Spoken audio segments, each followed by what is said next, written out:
you can't take away the free will of anybody else. No. They've got to walk their own path. You can only create an environment that allows them to choose to change. And you start by working on yourself. If you want to fix your marriage, start on yourself. Start on that man in the mirror. And learn how to look in the mirror and say, I love you. I love you. I love everything. I know everything about you because I am you, right? Yep. And I love you. And if you can get to that place of unconditional love for yourself and heal yourself from those things, then that love can expand to a point where you can start sharing that with so many others and give them the ability to start loving themselves and forgiving themselves and to heal themselves.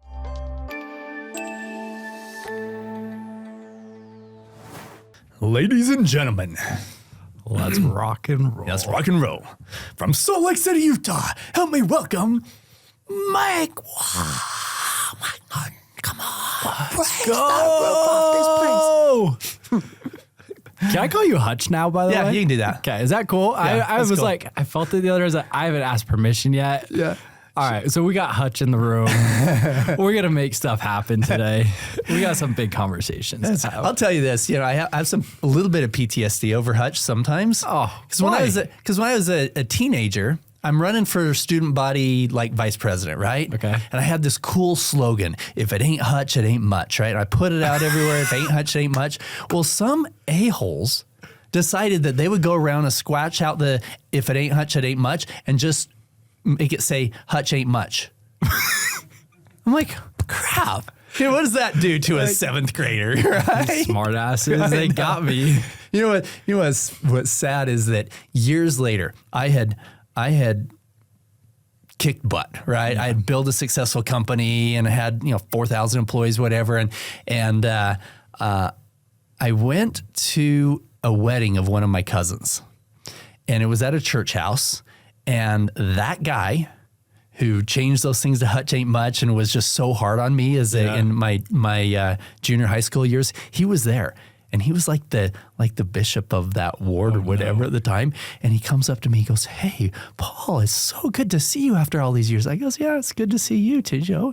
He goes, "Hey, just so you know, I'm a different person than I was when I was younger." I said, "That's good. I'm glad for you." And he said, You don't remember any of that? Didn't really affect you, the things that I did?" And I said, "Joe, that was probably the most negative experience throughout my entire junior high school is what you did." And he's like, he's got this look. Oh, I said, "That's all right. It motivated me. You writing on that thing, Hutch ain't much, that motivated me to get out there and prove to myself and the world that if it ain't Hutch, it ain't much." Right? So it's all right. I'm going to thank you. And I give him this big hug. You're like, that motivated me for 10 years to get this right. Exactly. Like, you were transformative in my life, you sucker. So I actually thanked him. I really did. I thanked him. I said, "I want to thank you for doing that." You probably scared him. You were like, what is he going to do? You probably shocked his world. Because I had gotten finally into a good place in my life. I had rocked the world, but then I came into a place of peace, right? For years, I thought, what, if I ever meet that guy, I'm just going to deck him in the face. I'm going to do that. Yeah. But then I think that part of true gratitude is recognizing things in your life that you weren't grateful for a long time and seeing them in a different light. Oh, yeah. And saying, how can I really see that in a way where I can feel grateful for it? And so I truly, genuinely felt grateful to Joe when I met him for being that guy to me in junior high. Was he older than you? No, he was the same age. Same age? Yeah. Were you like friends with him, or is he just some other? No, we were somewhat friends, and that's what hurt me so much. We were both like in all of the accelerated classes, right? Yeah. We were in the we were in Spanish level our college level Spanish in junior high. Yeah. Right. So we were in Spanish 1, 2, and then 3, 4, and then 5, 6. And we were in all of these advanced classes. And there was a very small group of us that were in those advanced classes. So it was maybe 10 of us. You can't get, you're close with them. Yeah, it was close. And it was him that started that. And I'm like, really? So yeah, it hurt. Where was this, by the way? Like, was this Utah? Yeah. Wasatch Junior High School. Okay. Yep. Well, the things people do. It is, but I think that a key to happiness in life is looking back and saying, okay, everything before this moment is not something that has to define my future at all. I can learn from it. I can grow from it. Most importantly, how can I change my perception of it so that I can feel gratitude for it? That's the key to it. Yeah. Life happens for us, not to us. Like, I think we've both been exposed to things that recently were like, oh, interesting. And it's just taking a look in the mirror of like, why now? That's my question. Why now? Yeah. That's the question I continuously go back to. Like, okay, this is all blessing, but why now? I don't have that answer. We'll find that out one day. But like, I think that the more we go past something, the more clear it makes it. We're looking back saying, oh, now I understand. Yeah. Man, that was so miserable at that time, having to go through that. So miserable at that time. But I am so grateful that it happened. You know, I look at different relationships in my life and, you know, even businesses and things. And I'm like, crap, when I was in the middle of it, it was so heavy. It was so dark. It was so difficult. But now I am so grateful. I want to take a moment on the student body president. Student body vice president. What it was later. So he did that in junior high, and that was, I don't remember what I was running for then. I ran for a whole bunch of offices, and I didn't make any of them. Can I just tell you? Like, that deserve, like, just the ambition. Like, I'm picturing you in my head back in the day. You're like, I'm going to do it just because I feel passionate. Even if nobody sees me, I'm going to give it my all. Let me tell you this one. Okay, so I ran for all these student body offices. I even ran for cheerleader. And I didn't make it. I learned how to do a freaking backflip from a standing position, right? Just because I'm like, I got to win something. Somebody's got to vote for me, right? So you probably had all the girls around you being like, who is this awesome dude? No, back then I wasn't. It was super funny. We went to our 20-year reunion. And by then, you know, I get introduced because there was a guy that was in the finance world who was a who's who when we were in high school. But now he knew who I was. And nobody else in high school knew all this stuff. And so when he's introducing people, he's like, hey, I just want to introduce you to he called me the master of the universe. he said, in the finance world, to be a fund manager, that's a master of the universe type of a thing. And so, and it was funny because all these girls were coming up to me.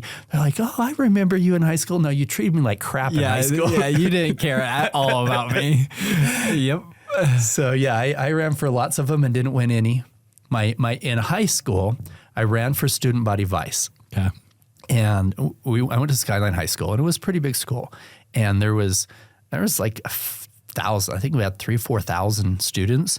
And the guy I was running against, his dad was like way richer than any of our other dads, right? Yeah. And he hired on the day of the election. He hired the most popular band at the time that was in the area, local band, one of the most popular ones, brought in a semi truck with a flatbed thing all set up. That's cheating. With his, it's totally cheating. That's cheating. So even then, I only lost. I was told by the guys that were doing the votes and stuff that I only lost by 4 votes. They recounted it 3 different times just to make sure. And what makes me mad is my 4 best friends didn't freaking vote. That's terrible. I was like, what? I could have won this. I could have finally won one thing, you know. Hey, at least you went for cheerleader. Like, I think that's a highlight. Yeah, like, that was it shows where your heart was at. I had to try. I want to try something. That's what we're here to do is fail. Like, why not go for it? But here it goes back to this, you know, being grateful for what happened. So I lost student body vice president by 4 votes, right? And the principal came and asked me to come and visit with the principal and vice principal right after the elections, and said, Paul, we were kind of hoping that you'd win, because you've got some great leadership and great heart. What we have seen with you is that you've got friends in all the categories.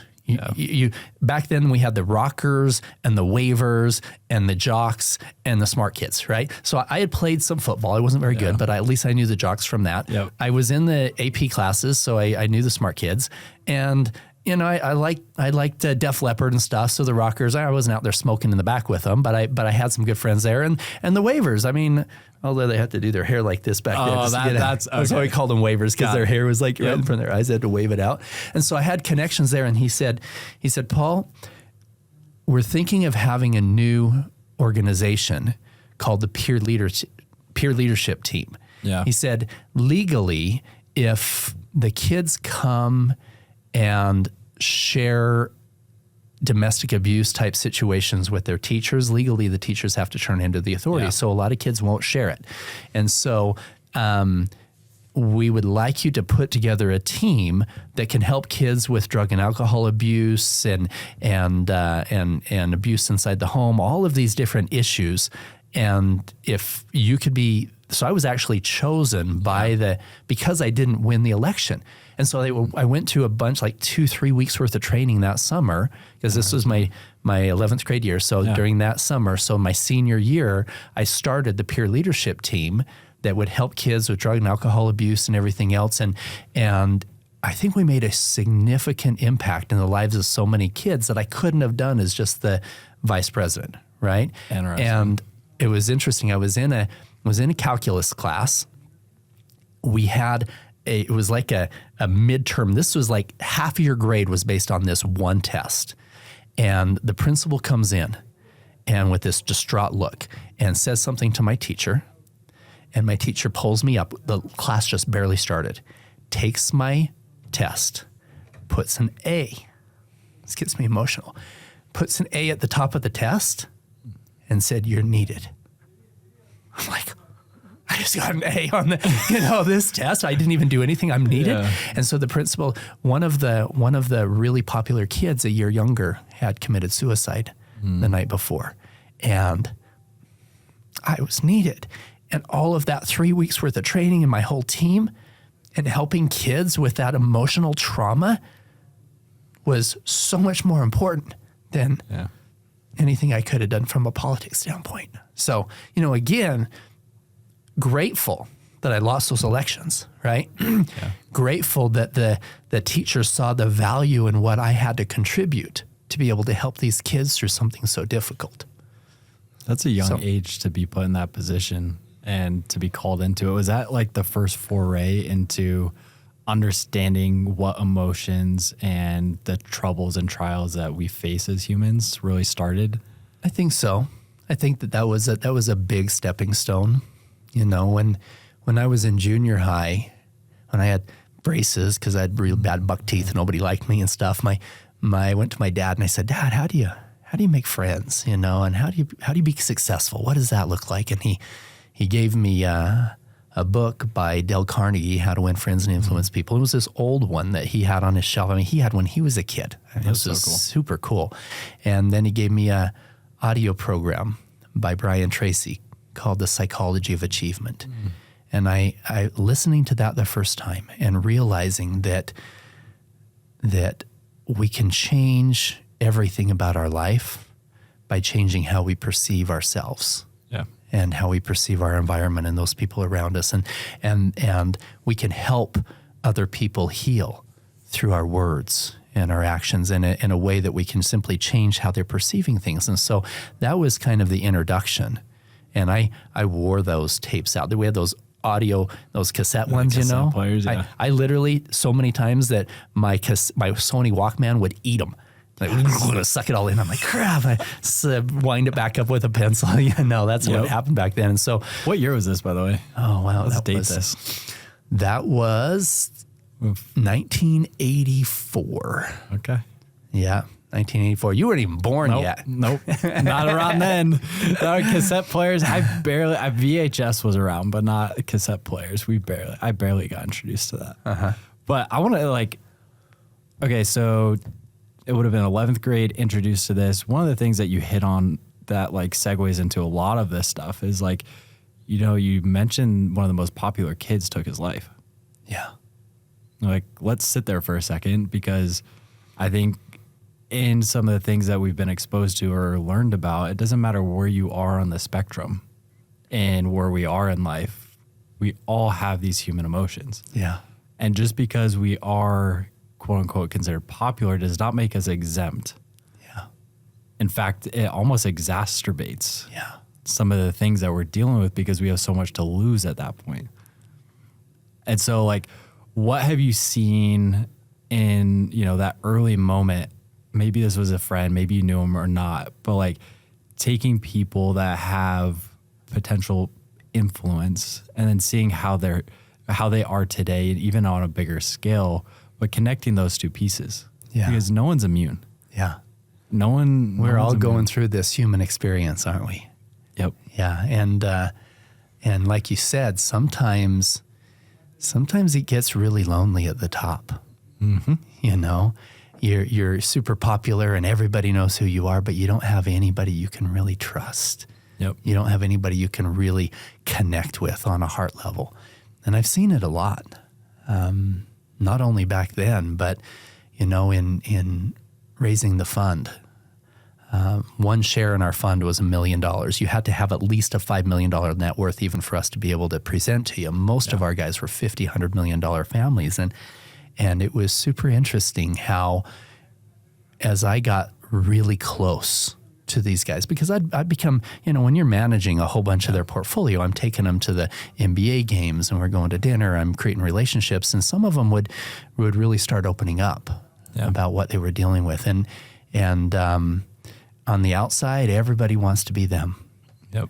On the inside, they're just as sad, if not more, than those who don't have anything. Yep. And, you know, people say, oh, we've got to put all this focus on eradicating poverty. Okay, yeah, I agree. We need to make sure everybody is fed. But some of the happiest people I've ever met was in Africa. These little kids in mud huts with flies on their face, happy as happy. So much happier than so many kids I see here in America. They have everything. They've got a nice house, nice car, and they've got their, you know, next Game Boy, whatever, and they're miserable. So what do you think that is? What's the differentiating factor between what really creates happiness? What have you seen? Well, I think there's a difference of expectations.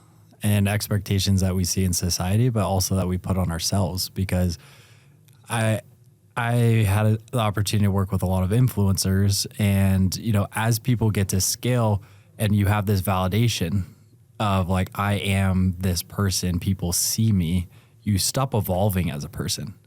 And so that evolution as a person, it stops working. And so you become like, someone hits success, 25, 27 millions of followers, they stay in that as that individual for the rest, until a change happens. Yeah. And change is usually painful. That's when you get hit over the head and something happens and you got to be like, oh crap, like pain is the biggest motivator. But that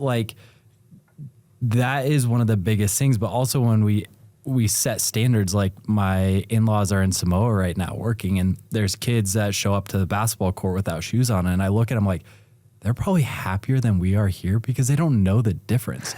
And they're probably more connected with what we would call God or Savior or like spirit, because they don't have these other expectations or what life could be. Yeah. And so like our, you know, part of our mission is, as getting centered in our heart, is really going back to what the core is. And that's the emotions of love and gratitude. Yeah. You can have love and gratitude. Like, you don't need, in fact, the new wealth is going to be detachment from things. It doesn't mean you can't have them. But like, if we can sit down and we can get so clear on what actually is purposeful in our life, happiness starts to grow really quickly. Yeah. And so like, to your point, like, that's how we live in a society, unfortunately, that right now is very consumeristic. Yeah. It's what's the next best thing. But at the end of the day, like, I've got friends that are going back to like flip phones right now because they're like, I'm done having all this pressure and I don't need it. I didn't sign up for this anymore. It's like, it's okay. Yeah. And so going back to the basics and really seeing where, like, being grateful for what we have, it changes things. Yeah. One thing I found, so for about 10 years of my, well, 6, 7 years of my career, I built a company that helped people overcome anxiety and depression disorders. I personally calculated over that time, because I loved, even though I had 200 employees, I loved being on the phone with the people who were dealing with these challenges and helping them see the light. I loved it. And plus, anytime that I had a dead room and my guys or the leads suck or whatever else, I'd go in there and say, all right, I put $100 bill on the wall. I'd say, anybody who can beat me over the next 3 hours gets that $100 bill. This is important for any founder listening, if you are, because this is a lost art. Yeah, I loved it. And plus, I had a passion for what we were doing. We weren't selling widgets. We were changing lives, you know? And so I figured that I personally spoke with over 20,000 people over that 7 years who were dealing with anxiety and depression disorders to the point where they are debilitating. And it was super beautiful to be able to have that connection with people. And I came to an understanding that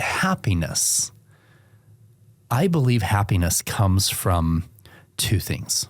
Number one, personal growth or personal progression. I believe that we are infinite beings of progression and growth, and that before this life, we existed and we progressed from whatever level of intelligence we were to the level of intelligence we are. Correct. As we're soaking in this beautiful experiences and this light of the divine within us as we're growing and growing. So there's something innately within us that has been there from the beginning that gives us joy in the progress. That's what motivated us to progress over that time. And so you look back in your life and you say, okay, the times that I've been the most miserable has been the times where I've been stuck, right? I haven't been progressing in any area. However, the times you're happiest, you're growing in some area. You're either, getting more in shape, or you're growing your business, or you're growing your relationship, or whatever it is, you're physically progressing. And this is the fallacy. People think, okay, I'm in my comfort zone. I'm comfortable here. No, you can't progress when you're in your comfort zone. You can't, not possible. Right? You have to make a conscious decision to get out of that comfort zone, do what's not necessarily comfortable, maybe experience a little bit of pain to get out.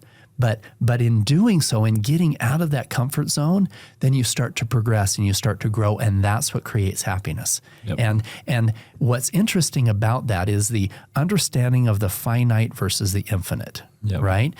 So many times and this is why a connection with God creates happiness, right? Mm-hmm. This is why understanding who we really are as infinite beings of light creates happiness. Why? Because you're expanding your mind and you're understanding that it's so much more than this moment right here and this life that you're living and the money that you have and all of these things that don't really create value, right? That's the things that create so much fear in our lives. Most of those things are because we don't understand the infinite and we're tied to the finite, right? Yeah. We think that when we lose a business deal, that's the end of the world. There's our fear, whatever. We even lose a child, even lose a loved one, right? If our minds are tied to that finite and we don't understand the infinite, then we believe that took something away and it stopped that progression. And that's what creates depression and takes away from that happiness. Changing your perspective and seeing that even losing that loved one is not the end of that relationship, that continues on for eternity, right? That if you lose that job or that opportunity, there's always more that's coming. There's the only times we're getting frustrated is when we're focused on the finite. Now, the other thing that creates happiness besides that personal progression is in helping other people progress. Mm-hmm. Right? You look back upon your life and you say, okay, when I'm helping my daughter take her first step, or when I'm helping somebody, my son learning how to read, or whatever it is, when you're helping other people grow or progress, when you're doing that charity, giving that hand up, it creates some beautiful happiness. And that's because I believe that we have been connected, for all of eternity. And it's not just your own growth, but when you're helping somebody else's growth, you are part of that progression yourself. I see that. So it's all tied in. I can totally see that.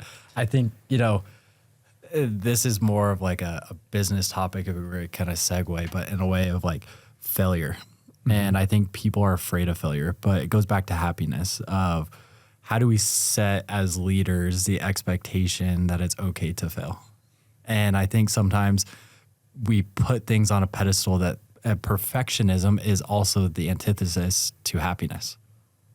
When we think things are perfect, we become stagnant and then we don't grow, we don't progress. Yeah. But how do we get out of that? We fail and we go through pain to get to an achievement or accomplishment. And so for me, always setting and fostering a culture of failure or curiosity leads to those happiness factors faster, especially when the culture promotes it and it becomes safe. And I don't have kids, I don't have a family yet, but I'm sure you could speak to like what that could do to children or an organization when safety, above all else, when leaders lead from the heart, promotes growth. Yeah. Yeah. Our children's education system is fraught with problems. You know, number one, it doesn't encourage collective thought. You know, you get punished if you're cheating on somebody else's or you're coming up with ideas together. You get punished for failure. You know, instead of having a system that allows them to fail on their way to succeed. Yep. You know, and the biggest thing that I think that it does is it teaches them to be controlled slaves. I really believe that. I think that the education system, boom, boom, boom, do this, whatever. And so there's so much that you can do. And and fortunately there are teachers that see that and are changing their format, that are allowing the children to be able to use their creativity and not get punished when they're working together and collaborating and stuff. And you know, we've talked. I've seen the things that your wife does when she's putting things together for the kids, and she's thinking out of the box and how can we create a collaborative program with the kids, which is super beautiful. She's not a normal human. Yeah. She has ideas. I'm like, who are you?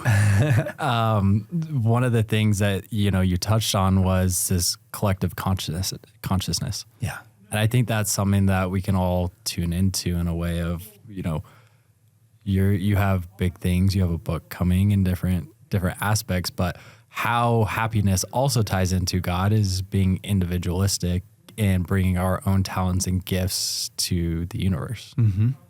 And that's how we can create. That's how we can foster new ideas, new opinions, because everybody is uniquely designed to receive that information at the right time, at the right place. And how do we continue to foster that and find that light inside of ourselves to actually help others?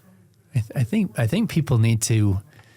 I think we need to help people remember who they are, and remember the connection that we have with each other, and trust that light of truth that is within them, and learn how to listen and connect. You touched on my book. The book that's coming out is called Are You Listening? With My Hand on My Heart.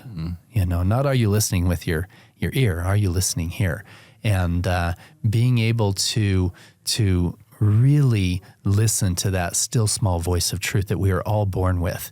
And when you start listening from that standpoint, you realize that we indeed are all connected with things outside of our five senses. That when I help you progress, in all reality, it's helping me as well, and it's helping the collective as a whole.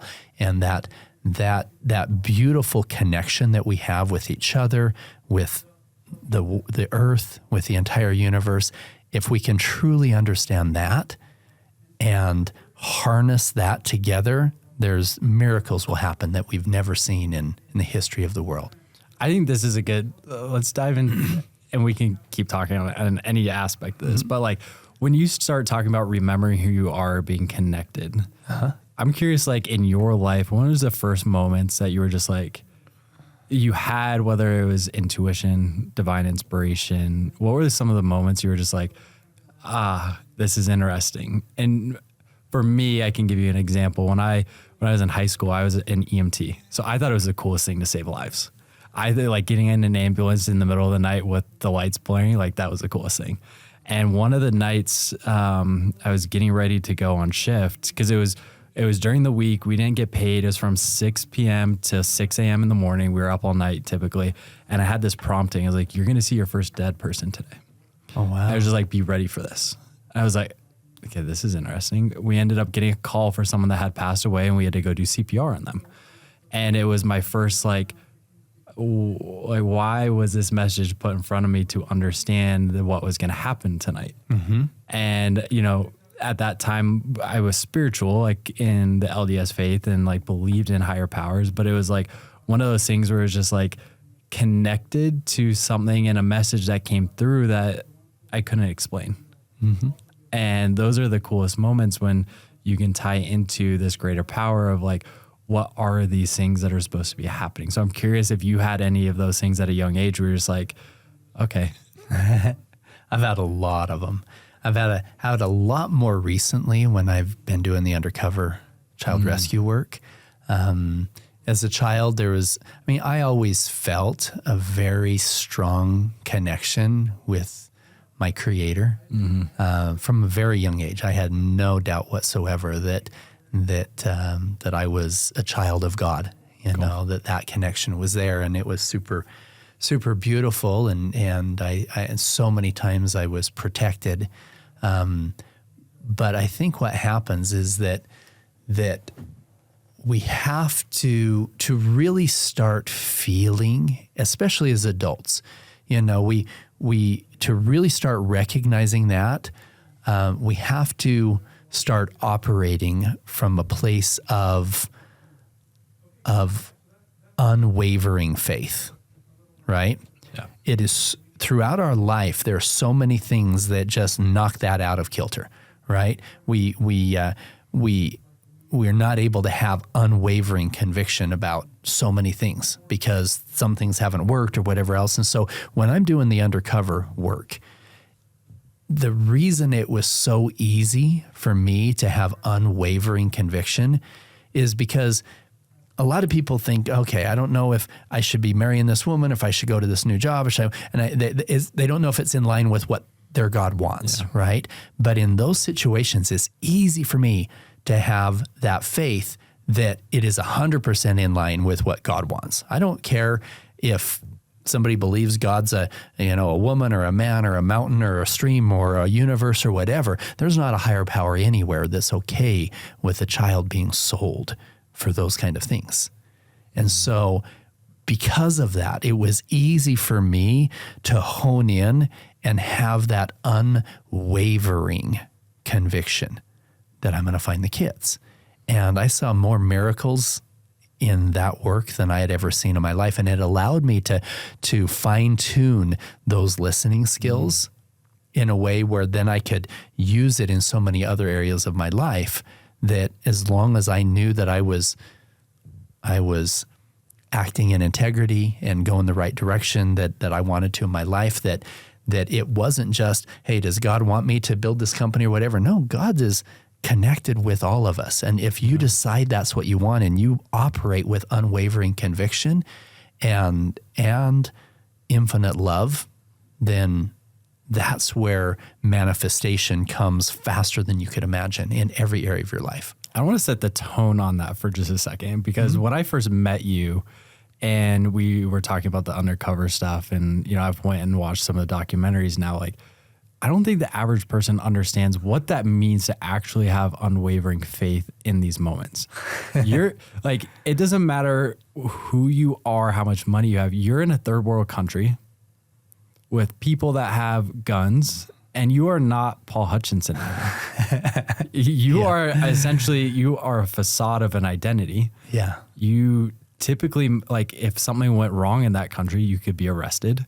If you could get shot really quick. Yeah, these guys are selling 8-year-old kids. They'd shoot a 45-year-old in a heartbeat. Wouldn't even think about it. No question. Right. And so, like, I want to really make sure that stage is set for, like, what it actually means to have unwavering faith to rescue these kids, because the precedence and the risk that is going in there defies all logic. And you are going in there with the purest love, purest intent to rescue this child that you've never met before. Yeah.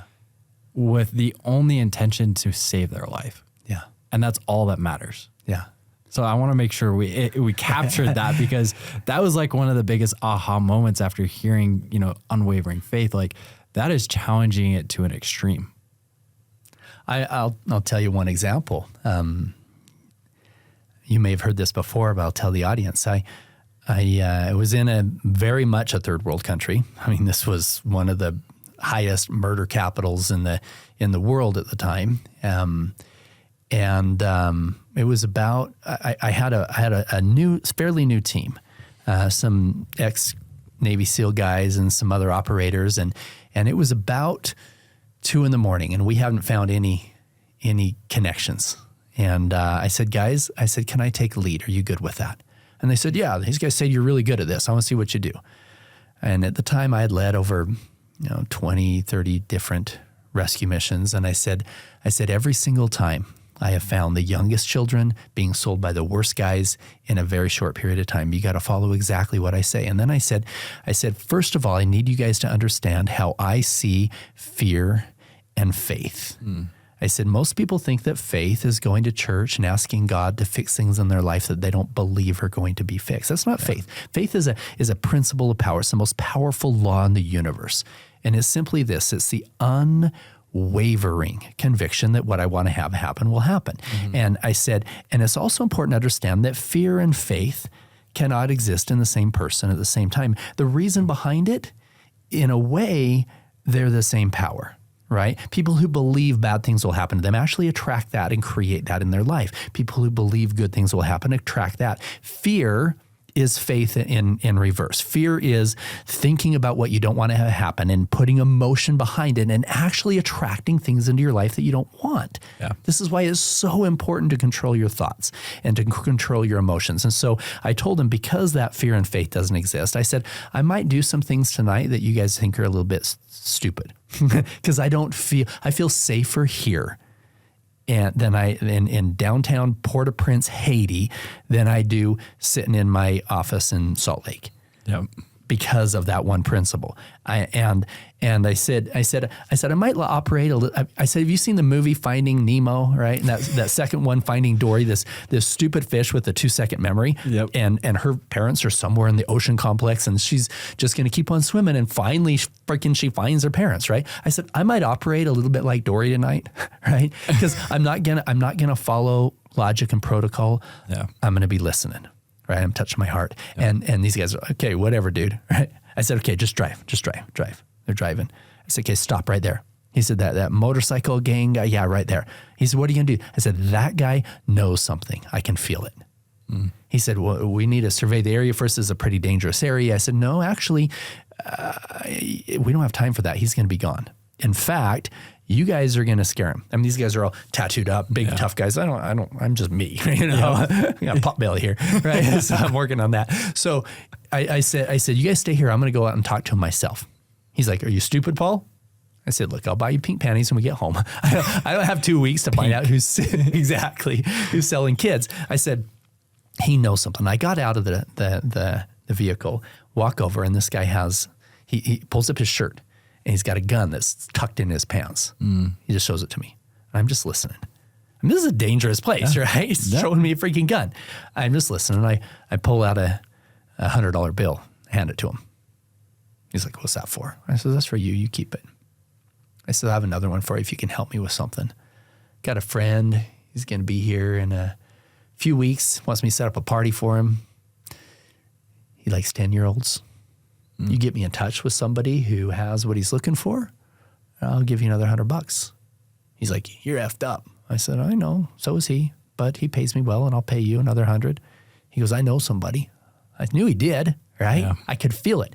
And literally we got to the top trafficking rings in the country that ended up with a rescue of 34 children. I went back in about 8 different times to really get the relationships with all these traffickers. But it was listening. And it was knowing that I am infinitely protected in those places. And I've got hundreds of examples just like that in countries all around the world where I can go into the pit of hell and find where these children were being sold. and feel 100% protected every time. Now, granted, I also have a van full of big dudes that could come out and take him out if something happened, but still, that's not going to stop a gun being pulled out of his pocket and be put to your head. I mean, you also told me a story. There was a trafficker that had you pull out your phone and he had to call you right away. That was probably one of the more dangerous ones, for sure. We had connected with, and I won't tell you the country of this one because don't want these guys to get back to me, but connected with this guy. He was like 6'3", big dude, and it was obvious he had killed people before. He was selling kids. He had shown us a few children. And my story with him, and I'm like, listen, my boss will kill me and my whole family if I taste the candy before the party, but I have to verify you have it. I'll give you $100 for each one that you show me. That way we can see where they're keeping them. I can geotag the location. The feds can go in and do this sting, pull the kids out, or they bring them to us and we do this sting there. So he had shown me where some of the kids were. And then the next morning he calls me. He goes, Pablo, he says, I have to meet you. I said, all right, we'll meet. So we pull up. Now, a lot of people think this would be stupid, but I let him get in the car. So this trafficker gets in my car. Yes. Now realize this guy, the night before, when we were walking, when he was going to get some stuff and came back, some guy came out of a black alley and said, hey, what are you guys looking for? And we told him, hey, we're setting up this party for kids. Oh yeah, I got some over here. And then one other guy comes out of this other alley and whispers in his ear. And he looks at me and goes, you're already working with this guy, Acapulco? I said, yeah. He said, you can't work with me. He'll kill me. So it's telling you how high level this first guy was, right? Yeah. So this first guy, he calls me the next morning and on my burner phone, he goes, Pablo, he says, we got to meet. I said, okay. He gets in the car and we go pick him up and he goes, I said, we're going to go see some more children. You're going to show me some more kids so I can give you some more money? He goes, no. He said, I'm the boss, right? I said, what do you mean? He said, I'm the king. I'm the boss of this whole city. I said, oh yeah, it's obvious you're the boss of this whole city. Yeah. Mm-hmm. He said, every boss has a boss and I'm going to take you to see my boss. He said, he's in charge. He's in charge of everything from this city down to this city. He says his family's in charge of most of Mexico. I'm like, what? He says, yeah, his uncle is El Chapo.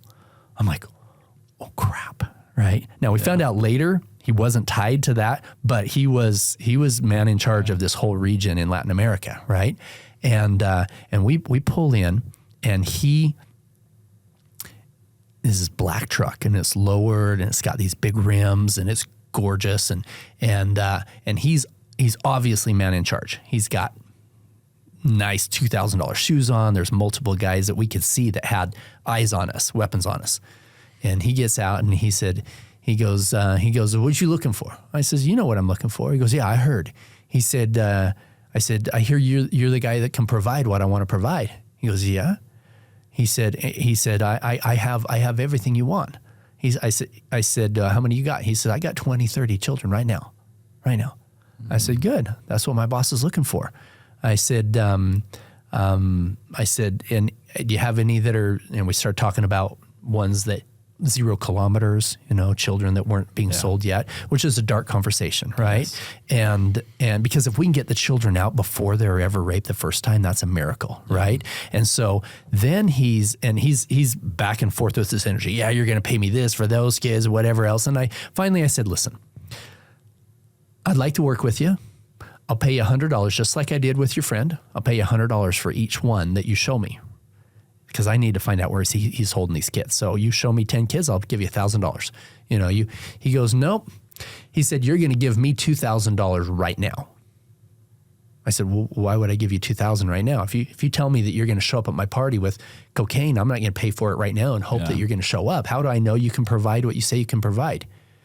And he gets in my face and he says, you ask any MRFer in this whole city if I can provide what I say I can provide. He says, listen to me carefully.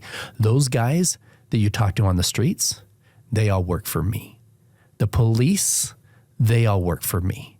He said, if you're going to have a party in my city, in my country, you're going to work through me and you're going to give me $2,000 right now. I'm realizing, okay, this is serious, right? Okay. And I said, listen, I like you. I want to work with you. I don't have the cash right now. You meet me back here in 2 hours. I'll have everything you need. He said, okay, I'll see you in 2 hours, right? Mm-hmm. So I make sure we're not being followed. We follow protocol to make sure we get back to the safe house. I have some cash there. Come back.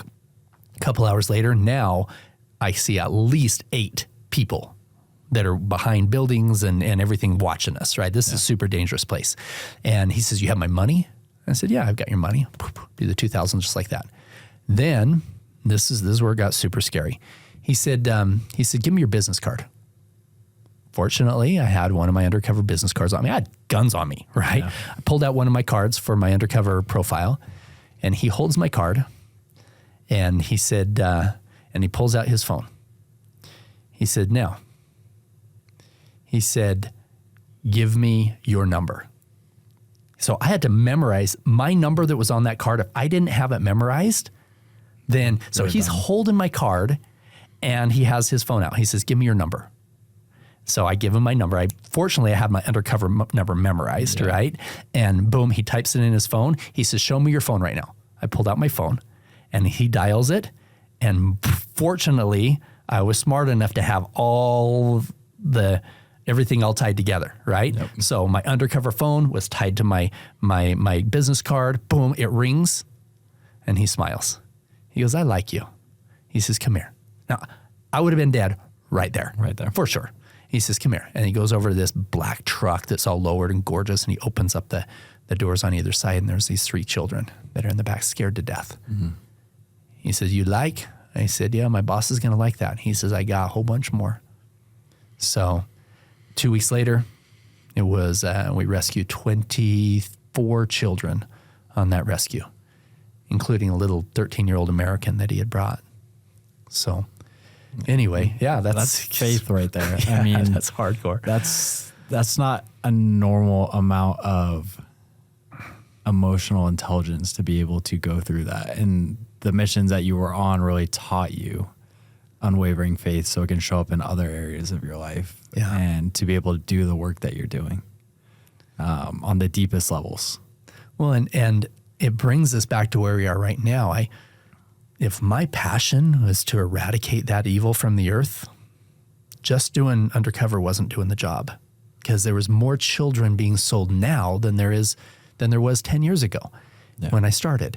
And so that's the whole reason why I've decided I'm done with the undercover. I'm going to go public, and I'm going to share some of these stories, but share them in a way that's not just, hey, let's shed the light on child trafficking. We all got to get behind this child trafficking thing. Here's something I think is super important.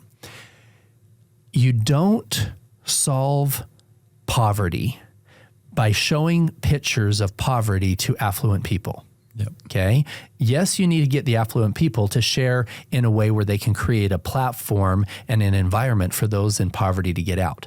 Yep. But you solve poverty by showing opportunities and helping those in poverty believe that they can be affluent. Yes. Does that make sense? Yep. It's what we focus on. The reality is, I believe that if you put too much focus on something that you don't want, it's going to bring that into your life. Absolutely. Right? So if I'm sitting here spending a whole bunch of time talking about child trafficking, these children, showing the pictures of the kids, whatever else, yes, you're going to get some good people to write some checks that are going to say, hey, I want to help fix that problem. And then we can send out some guys that are doing it. But that's what's been happening over the last decade in the foundations I've worked with. Yeah. And has it made a difference?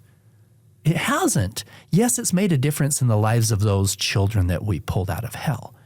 But because not enough was being done to fix the demand, more children being sucked in. And I don't know if we are actually doing more harm by now we have children that we have to rehabilitate. We have more children that just got sucked in. Maybe those ones didn't get sucked in if we weren't doing that. And by sharing this travesty with the world, is there some sick F guy who maybe didn't think that that was attractive before, that now has already gone down a dark road, that's thinking, maybe instead of bondage videos and rape videos, maybe I'll start looking at child videos. I've heard about that and it's a thing. I don't know. I don't know if it was creating more or not. I'm not saying that it was, but I will say that if we're going to change the world, we need to change how we're perceiving the world. We need to focus on where we want to go, not focus on the negative. So my focus moving forward is on healing. It's taking these stories, and I'll touch on these stories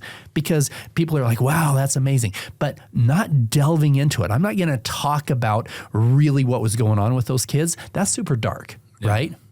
And because I don't want to go there. Instead, I'm going to focus on what needs to happen to help people change their hearts, to soften their hearts to the point where they can start healing themselves. Just because somebody has had childhood trauma doesn't mean they're becoming a pedophile. There's 1 out of every 4 people has dealt with that, right? And fortunately, there are so many of them that have taken control of their life, that have shed that trauma, that have said, you know what, that past doesn't define me today, and they've moved on. That is beautiful. And those people, to help them continue on that path of healing is so important. There are some that they've just taken it in and it's low self-esteem.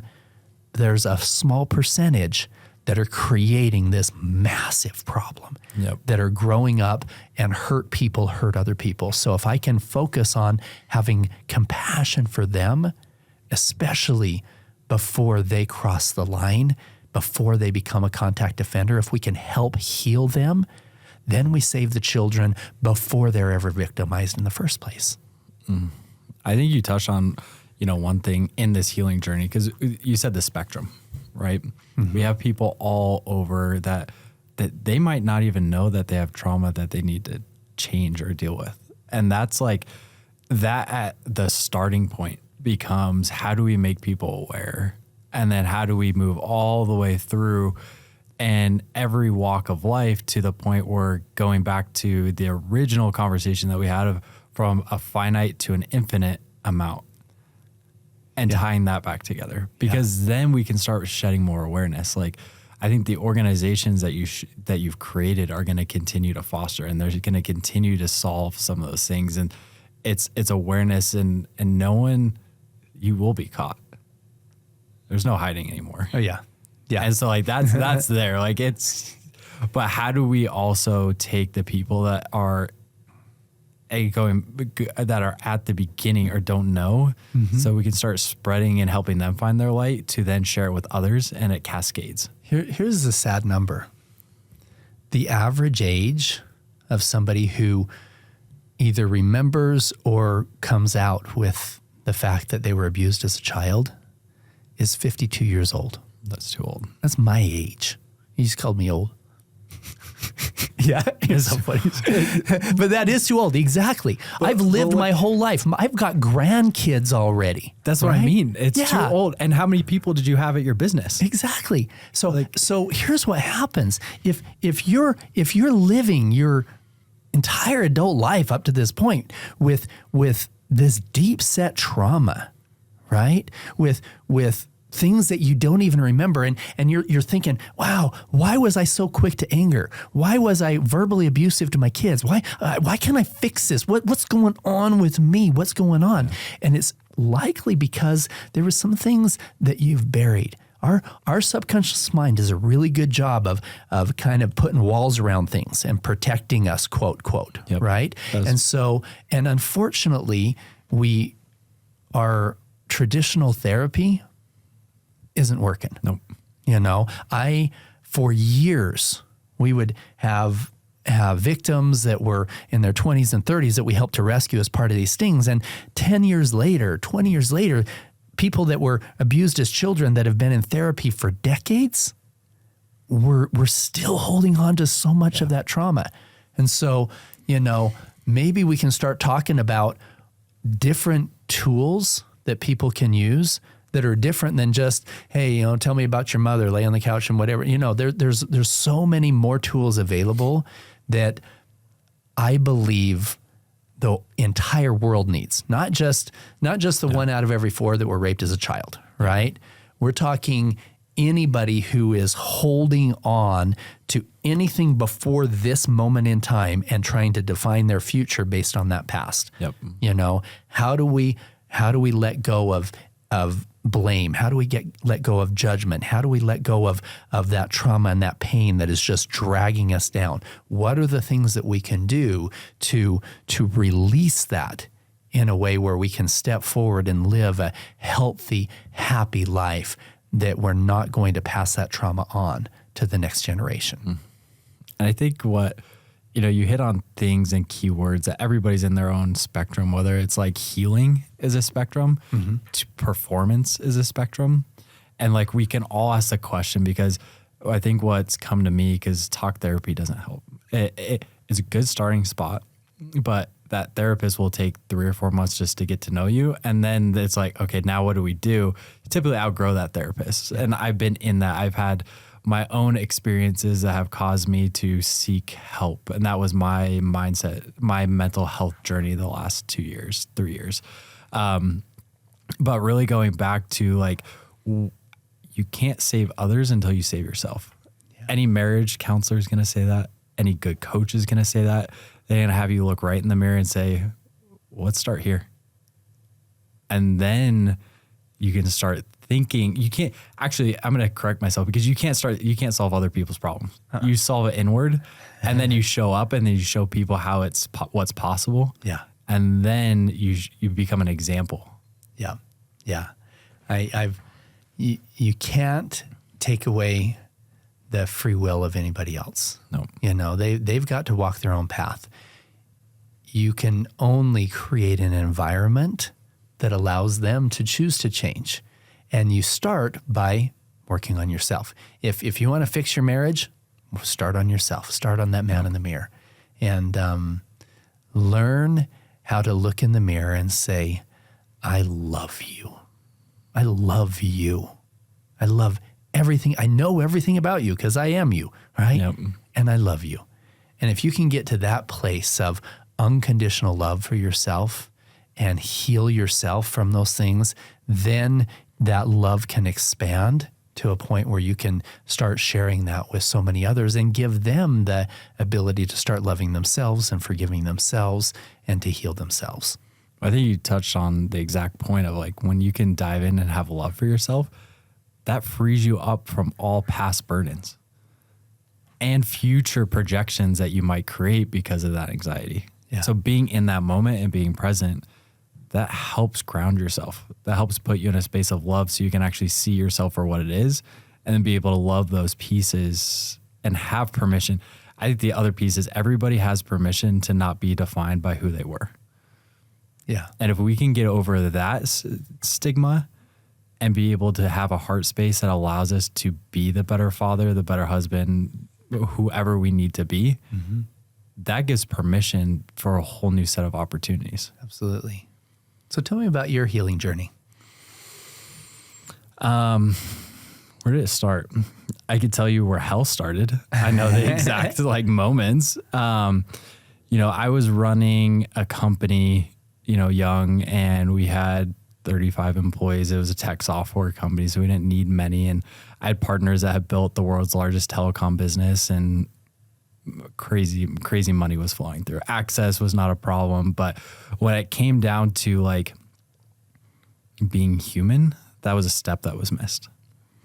And we'd have different things on our team or different interactions with these individuals that was just And I got to a point where it was so debilitating, where it was myself and my partner, we couldn't get out of bed. It was it was so confined to that creative spot. But as a founder or someone that's building a business, you put a lot of identity into it. That's no one writes a handbook of hey, you're still Mike Norton. Don't put your identity into this business. And what happens is that when things happen, and no one's immune. People will have businesses that fail. Markets will shift. People software can be corrupted. No one's immune from that. But when that world gets turned upside down, people they lose who they are.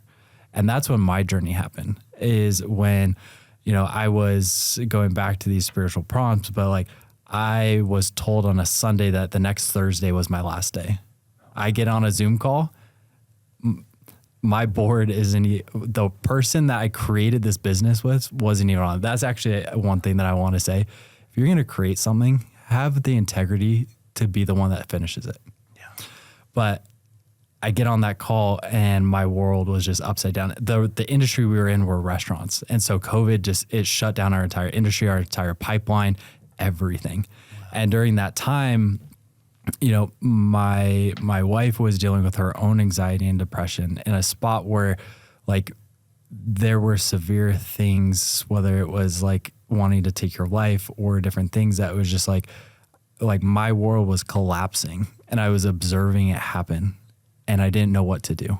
I didn't know. No one writes a handbook of like, here's what hell is like and here's how you get out. And you usually don't realize you're in hell until you're actually in hell. Yeah. There's no warning signs going down there. It's like, you're usually like, what is this? Like you're depressed, you're anxious, you might like be overeating, you might have other addictions. And it's just like, you get to the spot where your spirit is so collapsed and you forget who you are. Mm-hmm. And that's when it started for me. Was in the pit of hell. And, you know, I didn't know who I was. I had to find like at the time I was like, I'm too good for a coach, but I was like, I don't know what else to do. So I got a life coach. I was like, let's start painting this picture of like, I had to go through the exercise of who is Mike Norton? What is my life purpose? What are my values? What are my principles that I want to live by? And rebuilding that. And so that started the journey. And what nobody tells you is like, there's no shortcut to this. And that's one thing that everybody needs to know is like, typically when you find out and have awareness, mm-hmm. you probably have 6 months to a year to 2 years before you're out of it. And it doesn't stop. Yeah.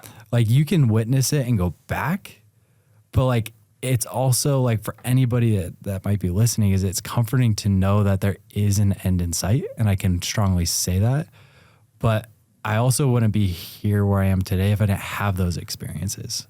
And, you know, one of the hardest things, and we can have this on audio, but as I was going through this, my wife was dealing with alcoholism. And seeing someone that you love and not know if they're going to wake up the next morning alive and being sleeping under the stairs because that's the only safe place that exists. That's hell. Yeah, I'm so sorry. And your mind goes to a spot where the only way you can find peace is to have love with yourself and with God. Because it's out of your control. And that gratitude, that compassion for being patient and enduring is a real thing. Because no one can take that away. No one can stop those moments. You know, I was fortunate. I had resources. I had access. I had people. There's people that are going through this every day that don't have that. Yeah. And when, you know, the world is upside down, that's when you find yourself. And so my mental health journey started then. It was witnessing. There was things that I was doing, meditation, gratitude. It's hard to have that in that moment, but you learn a place in your heart that you can go to that allows you to see things a little bit differently. Mm-hmm. And, you know, the journey doesn't end just because you have awareness. Like I was saying, you're still in it. You know, between you and I, you know, my wife is sober now. And, you know, talking about modalities, when she was at your house, that was really the first time she saw herself in 4 years. And all I could do was take the next step and allow her to be on that path.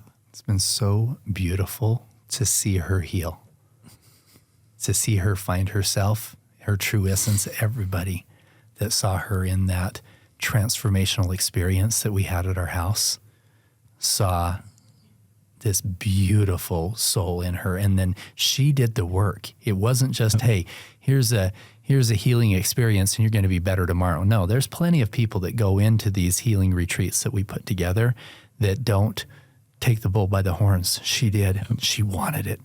She wanted to heal. She wanted to be free of that. She wanted to be the wife, the future mother that she can be.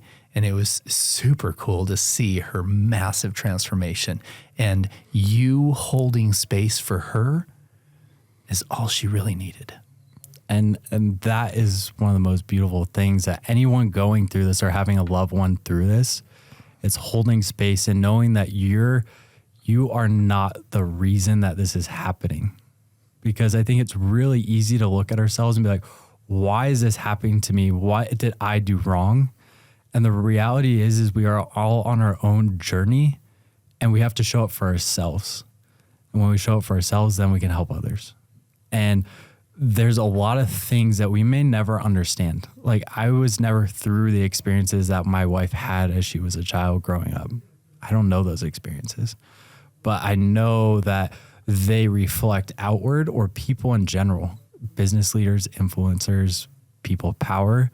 They've gone through experiences that I will never have, but all I can do is love them. Yeah. And I can show up for them, and I can witness what they're going through, and I can't tell them that they're wrong. But also being in that moment, I think a key for people is like, once you have that awareness and you start seeing hope, which I hope everybody can gather hope, because knowing that there's a possibility to an infinite possibility is what we all need. We all need that little spark. And then going through it and being patient with the process, because man, just because someone's sober does not mean hell stops. Let's just say that. I have had lesson after lesson of just being patient and endurance, because you go to the psychological part, people have Band-Aids. Band-Aids are what stops or numbs out the pain of the real trauma. And just because that Band-Aid is removed does not mean the wound is removed, or that the brain has process the healing that's needed for them to move forward in the life. And that's where we can have love, we can have grace, we can have gratitude for the process, and know that there's hope on the other side. Thank you for being vulnerable and sharing that.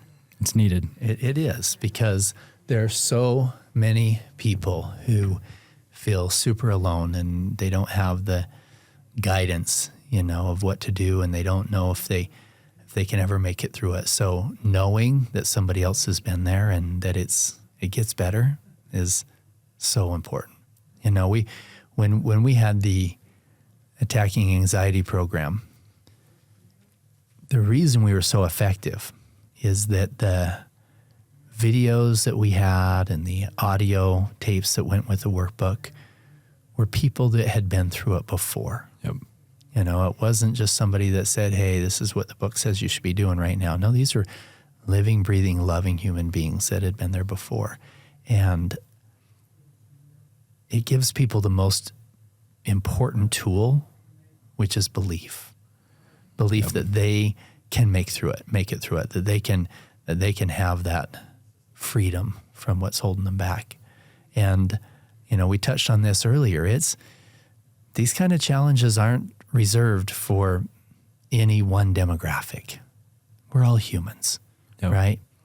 And I've seen very similar challenges with ultra wealthy families, with ultra powerful families, with people who on their social media look like they have it all going on, but they don't. They have challenges, and that's, this life it's messy.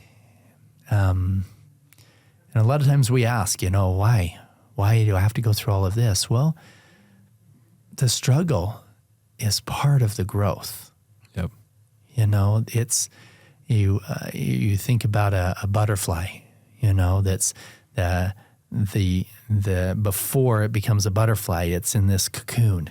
And if it's starting to break out of that cocoon and you take a little knife and cut it open, the wings never get strong enough for it to fly. And so being able to allow people to work through their challenges, love them and support them, give them the tools that they need, but help them understand that sometimes that's part of us growing into so much more than we could have before. I look back on my life and I see the most difficult times in my life were the ones that now I'm the most grateful for. Yep. Because those hard times are the ones that I grew the most, that I was able to really understand who I was, and sometimes just needed to humble myself and get connected with something that was so much more powerful than what I was holding on to when I had ego controlling my life. Mm-hmm. When I was able to let go of that and say, okay, God, I'm nothing. Yep. Yeah, you're everything. When you get to that point, that's when you're everything. That's when life starts. Yeah, exactly. that's when life really starts. And that's when I think in this journey, and I can only speak for myself, but when you start listening and you get to that spot, that's when life starts getting fun. Yeah. And you start being like, oh, I'm supposed to do this. Exactly. I'm supposed to do this. And it's like undeniable. That's where the unwavering faith And it doesn't have to be that hard. I don't have to fight it. I can just let God take the wheel, and I can just be a spectator. That's great. I'll take that all day long and have so fun much with better. it. And I think like, wherever somebody is, I think, as we talk about a different language of raising the vibrations, is like we have a choice to be in a lower vibration of guilt, shame, anger, or we can choose to be in a higher vibration of love, gratitude, faith, and play. I'm going to choose play all day long. Oh, yeah. Like if I have to choose an emotion to be with all day, I'm going to choose play. Let's have fun doing this, because why else? Why else? Yeah. Yeah. It was interesting. Years ago, I went to a traditional therapist years ago, right? I was having a challenging marriage at the time and some other things. I went to the therapist, and he gave me this big list of negative emotions. He says, this goes, like one of them was, I feel like milk toast. I'm like, what the crap is milk toast, right? It was all these there was like 100 negative emotions on there. And I'm like, what if I don't want to feel any of those? Right? Yep. Can we just take out the other list and I focus on those? It was just, I don't know why I bring that up, other than the fact that it goes back to what we were talking about before. What are you focusing on? Yeah. I was good. I was just unhappy in my marriage, period. I didn't feel like milquetoast, right? I didn't feel all these other negative things. And I'm like, I just need to change my perception of what's going on in my life and realize that I can't control the things that are outside of my control, and realize that there are things in my life that I do have the ability to change and control, and focus on those. And so yeah, if our goal is to raise the vibration, it's focusing on those positive emotions. It's focusing on faith and love and peace and joy and happiness and play. That's all positive energy that's going to create more of the same. I don't want to look at a whole big list and try to circle which ones I'm feeling today. How about I not feel any of them? I was sad once. I didn't like it. Move on. That's not fun. That's not fun. In fact, I'm curious, like being vulnerable, the first time I understood what emotions were would probably be only with the last few years. Like real emotions, probably like back in December of this last year, when like really unlocking what the body is actually capable of, and be like, that's sad. That's true sadness. That's true. And be able to flow through it and get to the other side. Yeah, I think that, and what you're probably referring to is some of I'll just go there because I think the world needs to know it. And it's all going to be known in the near future. Yep. There are some amazing tools that unfortunately were thrown under the bus in the late 60s, where the U.S. government decided, this free love movement is counterculture. It's not in line with the control mechanisms that we have in place, and so they took a lot of different types of psychedelic herbs, of sassafras and white lily and mistletoe and psilocybin and others, and said, okay, we're going to classify these as a Schedule 1 drug, right? Schedule 1. What is that? That's cocaine and heroin, these evil things that can destroy your life, kill you, right? Really? Okay, so Johns Hopkins University did a bunch of studies. Did you know that psilocybin is safer than table sugar, right? Okay. I love that. I love it. There's no cases of overdose and addiction and whatever else. But the amazing thing is that when used, now, for a while I said, I don't care about people who use things recreationally. They can do what they want. Actually, I do. There is such amazing power in using some of these tools, these herbs, in the right way, that I now have come to a place where, no, I'm not interested at all in allowing the world to just hey, let everybody go do a mushroom trip and go get high. I believe that you need to set sacred space. You need to come in with a clear intention. These are beautiful, powerful, transformational tools. And you know, we've done retreats in Mexico and Jamaica and in Colombia and in Peru. And because fortunately there's a lot of places around the world that don't have the same restrictions that they have here in the US. By the time a lot of people hear this podcast, your state probably has already looked at decriminalizing some of these. And the FDA is looking at decriminalizing it from a nation standpoint, which is great. By the end of this year, there's going to be some great movement because power players that are influencers have experienced these and seen the massive transformation and the ability to use these guided meditation, plant medicine experiences to not only shed massive childhood trauma issues that you're dealing with, but get through PTSD, be able to deal with anxiety and depression, addictions, all of these things. And as you just said, be able to really start feeling from an emotional standpoint, because we block out these things. We go through all these challenges in our life and we put all of these blockers on.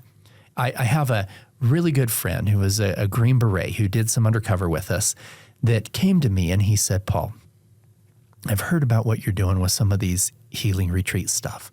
He said, I have to tell you something. I love my wife and kids, but I don't know if I feel love for them, for myself, for anybody. I don't know if I feel anything. He said, for years since I was doing all those missions as a special forces agent, he said, I blocked so much emotion.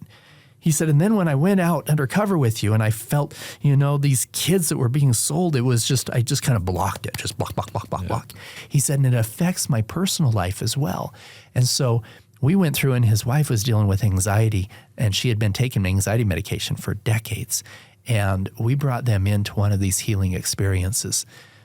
And that night, after, 5-6 hours of being able to work through some of these things, he came to me with tears in his eyes, and he gave me this huge hug. And he said, Paul, I feel deep love for my children, for my wife, and for myself, like I haven't ever felt before.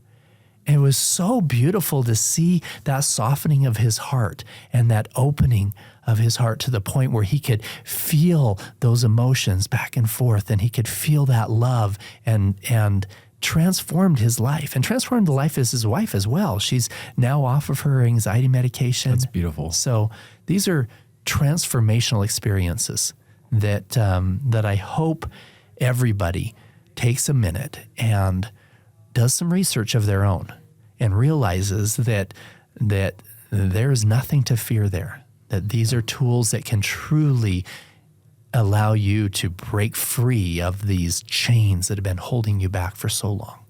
And I think what's important to note there is sometimes when we don't understand something, we cast it into a corner.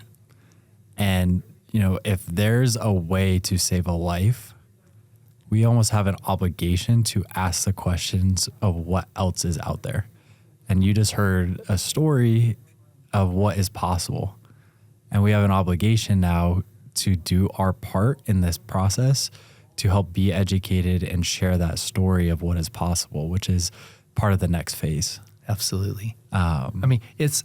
We're losing 20 to 25 veterans a day to suicide right now, because they come home from serving their country and they get a psychological evaluation and they get a stamp on their record, their medical record, saying PTSD, here, you're disabled for life, right? Mm-hmm. And they have to deal with that and think that, okay, my only solution is a bunch of medication and I'm kind of stuck in this situation.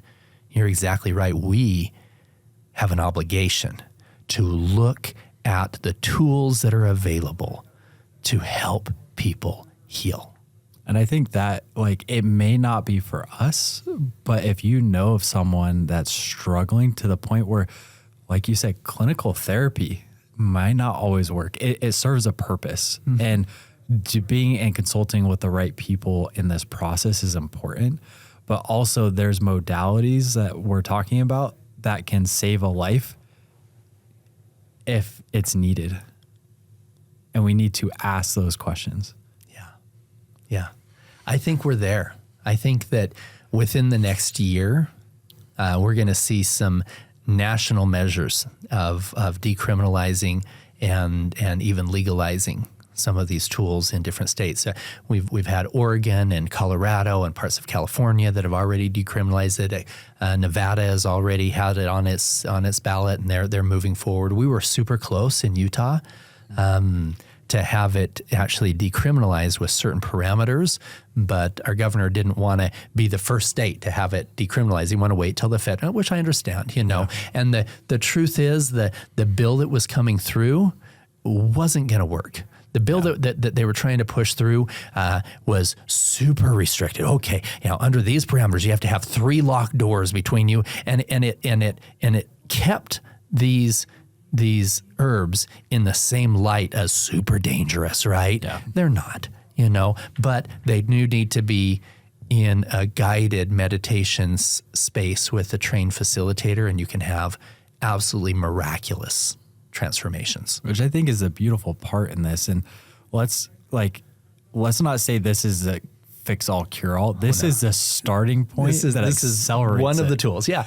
And there's a lot of other things. If somebody's like, you know what, I'm still scared of plant medicine. Great. There's other things like there's sound bowl healing, there's breath work, there's other things that can actually help your body release some of the DMT and other things that will get you into that theta space where you can start working through some things. So there are a lot of modalities, but you're right. It's a starting point. And no, going and doing a mushroom plant medicine journey is not going to fix all your problems, right? But what it will do is soften the heart, open up your mind, and help you understand that there is so much more than what your box was telling you of your life. And let's also take a second, because I want to hear from you. There's a powerful word called integration. And the power of what that can do to someone after any type of experience that has, whether it's a spiritual connection or a moment where they see the light, of how to actually integrate that into their life and take the next steps moving forward. Because the process had just begun, but how do you capitalize on that and move that into what their life can be with a set of infinite possibilities? Absolutely. I think the integration is the most important part. And that's what happens later. The experience, the psychedelic experience, the guided meditation, plant medicine experience is 6 hours, right? And the next day, it's out of your system. You're able to drive. You have a normal life. You're just fine. But the lessons that you learned open up doors that now you can say, okay, I can continue on that path, or I can stay where I was, whatever. So here's how I like to see it. You imagine a maze. You've got the start and you've got the finish line. And your regular life, your finish line here is self-love or being less quick to anger or getting rid of addictions or releasing some trauma of the past or forgiveness or whatever it is. This is this finish line that you're trying to figure out how to get there in your regular world and you can't quite make it, right? In this experience, that path lights up. You know how to get to a place of living in the presence of infinite love for yourself and others, and all these different things. You can feel it. You know exactly how to get there. Best explanation I've heard. And then 2 or 3 days later, you're living your normal life, and you're like, oh man, crap, and something happens that triggers you, right? Yep. That before you would have gotten to a place of anger really quickly, but you now know exactly how to get to that place of forgiveness or peace or being patient, right? You felt it, you know how to get there again, and you can say, okay, whew. Now it doesn't take away all your problems, but you've reframed how to get there, and that path is still lit up. Yep. And you know where it is. And so then you choose, you know what, now I'm going to replace that. And it's important to understand that it only takes about 21 days to create a new habit. You could have been the exact same way for 40 years And once you change something, it takes about 3 weeks to change that habit so that you now have a new habit that's replaced it. You know, if you're driving to work and you take the same exit every day for 40 years, and now you change your job and now you have to, get a new exit, for about 3 weeks, you have to think, no, I have to take that next exit. After that, it's a new habit. Same thing with getting to that finish line. Okay. So these experiences will help light up that path, and you know how to get to that finish line. And for a few weeks, you've got to mentally be thinking, this is the integration, okay? Yep. Thinking, okay, no, I'm not going to be triggered by that thing anymore. I'm not going to be tempted by that addiction anymore. I'm not going to, I know how it feels to get to a place of self-love. I'm not going to look in the mirror and say, you dirty, ugly, whatever, right? Yep. I'm gonna say, I know how it feels to say, I love you in the mirror. And for a few weeks now, because you know what that path looks like, you have to be integrating consciously every single day, saying, okay, I'm going to live this new version, this 2.0 version of myself, not where I was. Yep. And after a few weeks, boom, now you've integrated that into your life, and now it's become a new habit. Oh, that just gives me the chills of how powerful that is, of like taking our old existence and allowing something new to manifest and being shown the way. Should we keep talking about trauma, or should we go to like we can do whatever you want. We got about 20 more minutes. I don't even know. Okay. With that, like with that too. And I think cause as content is created, but this is listened to, is like also people with trauma or without trauma might not be like, what are these self-healing things? Why should I even be interested in them? Uh-huh. Healing is one way to gather a group of people to say like, they are in need of it. But also I think one thing that really opened my mind is like, there's modalities for us as humans to experience a higher level of consciousness, to unlock certain things and aspects that, we can step into that are on a spiritual plane that allow us to enjoy this human experience even more. Absolutely. And I think there's different ways that conversation can explore, but I want it to just be, I want it to be known that it's not just for people that have had trauma. Well, and you have to realize this. I had a great childhood. I didn't ever get, out there, like it was called Bucky and Hutch ain't much and stuff. But, I was never raped or anything, right? But I had, in response to the Hutch ain't much, I had created this massive empire, and this massive ego was part of it. So I had a self-imposed trauma. I was Paul effing Hutchinson. And it created this negative connections with people and just energy that was going out. And so that was something that I really needed to work through. But away from just those, you can do a one-night plant medicine experience. You can do a 4-day fully transformational experience that can be like in a horse equine therapy and breath work and learning a bunch of different modalities that doesn't have any plant medicine. You can do a 4 or 5 day or a week-long totally transformational immersive experience that does include all those modalities. And those are some things we're putting together. But some of those other modalities are things that you can use, as you say, every single day, and you can some people. When I was a little kid, my prayers went like this. It was exactly the same freaking thing every day. Heavenly Father, thank you for this day. Bless so we can have a good day tomorrow. And so we can have a good night's sleep tonight. In the name of Jesus Christ, amen. Right? Yep. That's what it was. It was the same freaking thing. There was no emotion. There was no connection. It was just, this was this rote thing every single day. Now, the good thing about it is that it was that little 30 seconds of the freaking day that I was acknowledging connection to a higher power. Yeah. Right? But now as adults, if we're really wanting to transform our lives, taking the time to connect to the divinity within you and the divinity everywhere, and to connect to whatever you call God. Yep. Some people, there's 2 billion people on this planet that call God Allah, right? Yep. There's 3.5 billion people in this world that call God or Heavenly Father, or, there's others that call him Jehovah. It doesn't matter. Okay. God, this higher power, this connection that we have to infinite intelligence and infinite love and our Creator is all the same. And so being able to connect to that every single day will transform your life. So what do you do to connect to that divinity? I think, you have to do it in a place that's sacred, in a place of willingness to almost surrender, and a place of gratitude. So it's like whether, we all get consumed in our lives with busy days, lots on our plate, burdens, but being intentional about taking the time to either meditate, do breath work, take care of our physical bodies, so that way we can have time and space to go deeper in our meditations, to welcome in love, gratitude, and some of these deeper emotions that allow us to connect with a higher being that then can guide us and receive inspiration on a spiritual plane that can allow us to be directed in what we need to do. Mm-hmm. And when you start connecting with that, with unwavering faith that we talked about and infinite possibilities, your path starts getting a little bit more clear of what you need to do in this lifetime. Yeah. And there's things that can be done to stay in integrity, to be in these higher vibrational states so that you can experience these things continuously,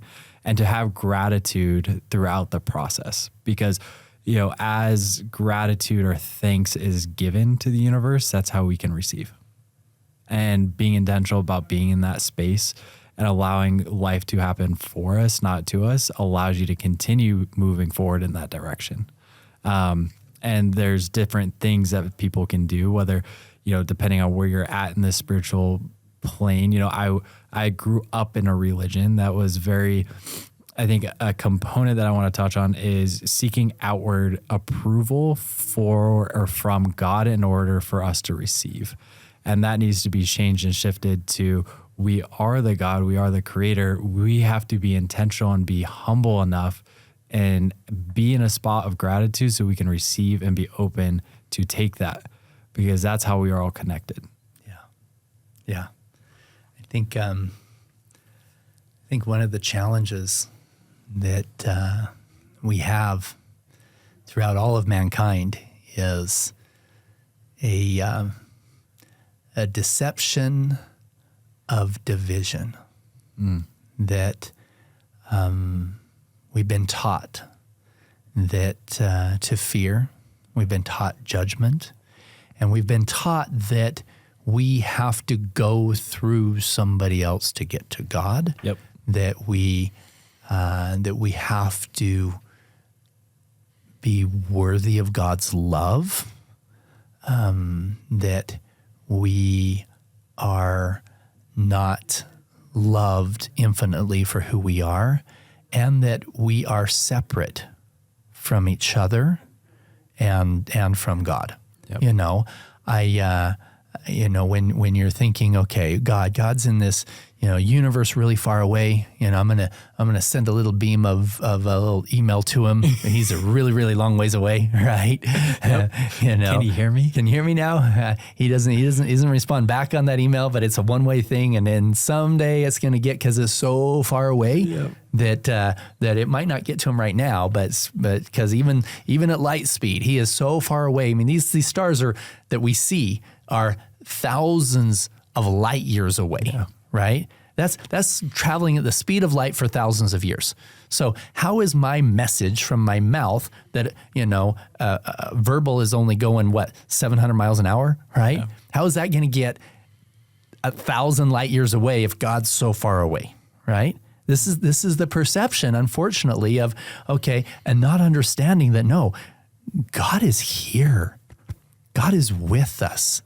Yep. Infinite creation is within us. We are not just children of God. We are connected to that deity, to God, to the universe in such a beautiful way, instantaneously, right? And so this deception of division, dividing us between each other, anything that would tell us that you and I are anything other than 100% equal in terms of our beautiful light of truth and love and divinity within us. It doesn't matter if somebody is a billionaire, if somebody's a street worker, it doesn't matter. Whoever they are, whatever they've done, you need to look at every single person, no matter what the color of their skin, no matter what their religious background, and love them infinitely, because we are all truly one. We are truly connected. And if we can help people see that, and see that as they're meditating, they're actually communicating with God who's already here, Yep. not far away. Yep. And I think that's like plant medicine journey aside, like those are basic steps people can start understanding our possibilities. Like go into a quiet spot, get grounded in a spot where you can call upon a higher power and be able to be connected with yourself in the universe and just be present. I think that's a great starting point for a lot of people, wherever they are. You can find peace. I think one thing that came to mind while you were saying that is hope. Like hope of a greater possibility is possible. And those vibrations, those emotions of hope and faith can do a lot in this world. Yeah. A lot. Yeah. We're going to transform the world together. Oh, it's happening. It's happening.